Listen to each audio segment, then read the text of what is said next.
Hi, my name is Daniel, and in this video I'll show you how to create an image carousel and add it to a Webflow website. Let's get started. The Image Carousel widget is a great addition to any website.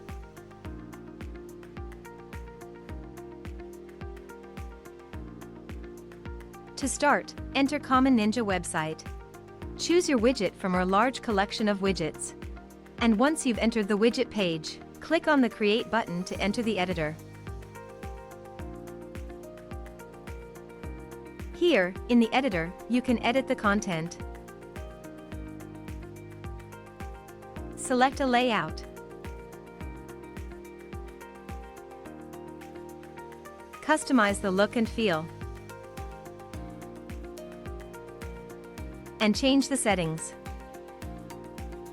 When you're done, click the Save Changes button to save your work.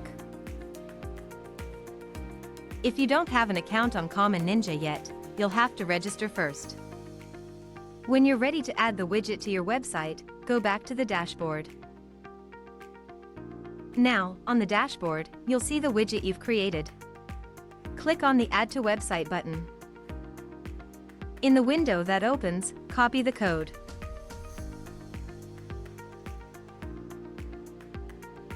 And close the window. Remember, you can always return to the widget and keep on editing it. Now, let's head to the Webflow editor.